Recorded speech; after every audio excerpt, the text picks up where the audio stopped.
Every morning at 6 a.m., Sandra Miller tied her boots, packed a plain sandwich, and headed to the Detroit auto parts factory she had worked at for over a decade. At 35, most of her life had been spent inside that buzzing facility. Wrenches turning, machines clanking, and tired workers lined up in faded uniforms. While others passed time with small talk or music, Sandra kept her eyes locked on the assembly belt, quietly memorizing machine behavior and cycle patterns. Her colleagues often found her strange. "She thinks she's smarter than the engineers," they would joke. Sandra never responded. She had long learned that being curious in a place built for repetition was considered a threat. Still, behind that silence was a mind that refused to be numbed by routine. When the others clocked out and went home, Sandra's real work was just beginning. Each night, Sandra returned to a small one-car garage behind her modest apartment. While the neighborhood slept, the faint hum of soldering irons and old computers filled the air. Using discarded machine parts, scrap metal, and open-source software, Sandra was building something no one at the factory knew about: an intelligent automation unit. She had no engineering degree, no funding, and no access to expensive tools. What she had was YouTube tutorials, forums, library books, and a fierce hunger to solve the inefficiencies she saw every day on the factory floor. Her hands were always dirty, and her mind always racing. She kept a logbook full of diagrams and handwritten code, and even named her prototype ARIS, Autonomous Robotic Industrial System. Her dream wasn't fame, it was simple. Build a system that could do the dangerous, repetitive tasks so workers wouldn't have to suffer back pain, joint stress, and mental fatigue like she had for years. Despite her growing knowledge, Sandra faced ridicule daily. Her co-workers laughed when they saw her reading a thick robotics manual on break. "You fixing Mars rovers now?" one said, snickering. Another muttered, "She must be building a time machine to get out of here."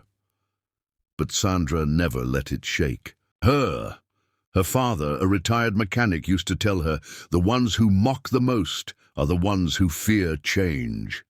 She carried his words like armor. Still, isolation hurt. She longed to be seen, not just as a cog in the machine, but as someone with value, with ideas. Her only companions were her late-night projects and a rescue cat named Tink, who slept beside the circuit boards. Unknown to everyone around her, Sandra had reached the point where Eris could replicate small tasks, tightening screws, sorting materials, and making predictive decisions using basic machine learning. One Friday evening, as a storm rumbled over the city, the factory's night shift maintenance team was visited by a surprise guest, Mark Benton, a senior executive from the company's corporate division. He had come to inspect machinery failures that were delaying production. As he walked past the storage bay, he heard a strange mechanical sound, whirring, clicking, and a soft, robotic hum.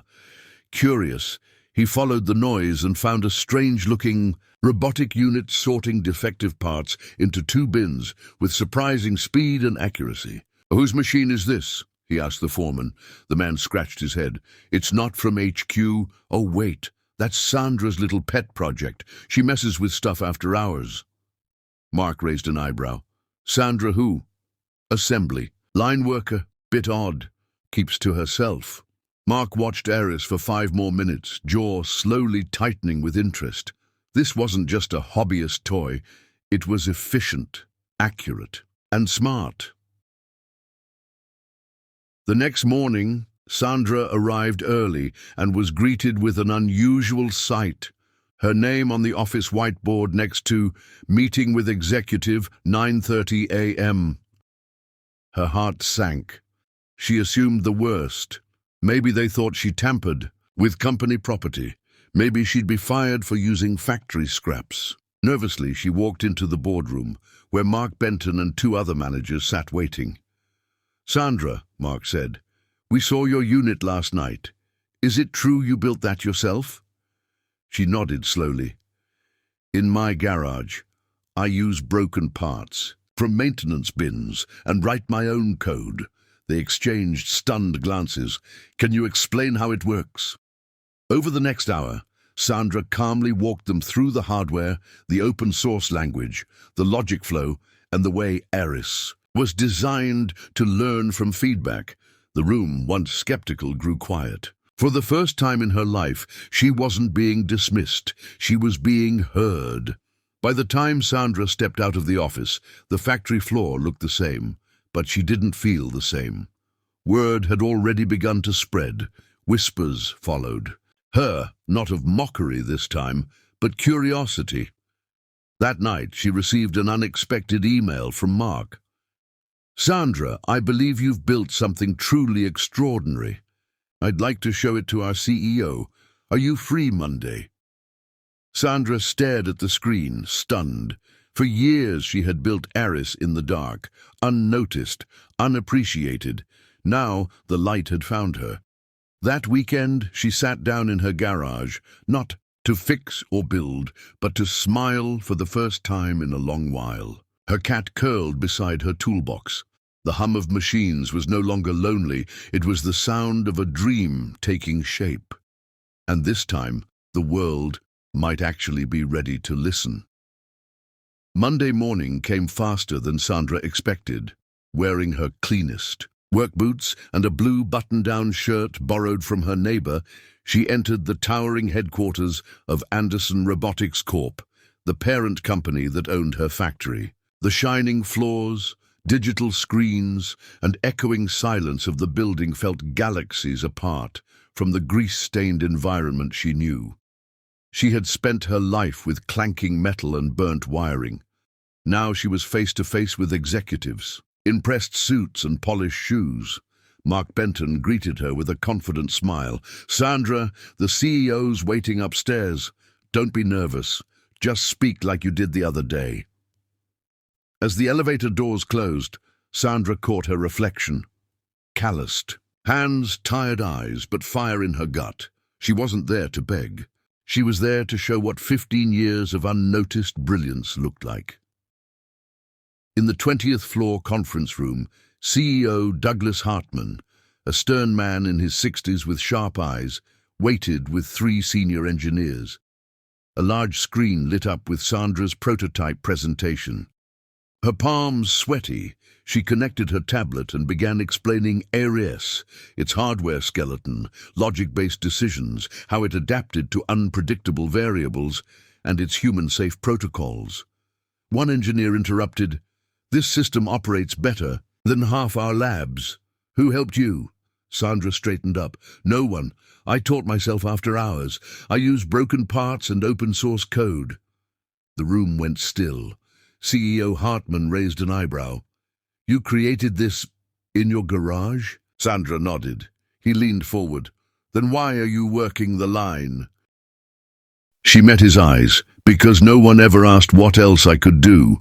It wasn't arrogance. It was truth. And it hit like thunder. By the end of that meeting, Sandra was invited to conduct a 30-day trial of her automation system on one of the factory's test lines. The engineers provided her access to upgraded components, but Sandra insisted on involving some factory staff too, those who were never seen as engineer material. Her thought was simple: build with the forgotten for the forgotten. She worked day and night, leading, teaching, coding, adjusting. And when the trial began, the numbers stunned everyone. Productivity increased by 42%, error rates dropped to almost zero, and employees reported less physical fatigue. Even skeptical supervisors admitted, "It's like the machines finally understand us." The story spread across departments, and soon even other factories requested demos. The same break room that once laughed at Sandra now watched her videos, in awe, whispering, "That's our girl." 3 weeks into the trial, Sandra was called back to headquarters, this time to a full executive board meeting. She entered more confidently. Her design was now proven. Her voice no longer shook. CEO Hartman stood up before the room and announced, Sandra Miller has done what 3 consulting firms failed to do. She made innovation human. Then, turning to her, he said, "We would like to formally offer you the position of head of automation strategy, complete with a salary package, research team, and personal development program." The room applauded. Sandra blinked in disbelief. From oil-stained gloves to an executive title, she had crossed a line few ever get to. But she didn't cry or gush. She just smiled and said, "Thank you, but I still want my boots, just cleaner ones." Sandra didn't forget where she came from. After settling into her new role, she launched an internal mentorship program called Lines to Labs, offering hands-on tech training to factory workers with potential but no formal degrees. Her goal was to break the invisible walls that kept talent trapped behind job titles. She also personally requested that Tessa, a young single mom from her shift, be promoted to assist her in the design lab. "She has the same fire I did," Sandra explained. The company even began reworking their HR policy on internal promotions, because Sandra proved that greatness often hides behind grease and silence. Meanwhile, her ARIS system was refined into a scalable product line, now being sold to other manufacturers. For every unit sold, a small fund was allocated to employee education programs. Sandra didn't just automate machines, she rebuilt the factory's culture. 6 months later, Sandra stood on a tech stage at a national innovation conference, addressing an audience of CEOs, engineers, and students. Behind her, a slide showed Eris and her factory photo from 5 years ago. "I'm not a genius," she said. "I'm just someone who wasn't afraid to learn in the dark. I was mocked, ignored, and overlooked, but machines don't care about resumes. They respond to design. People should too."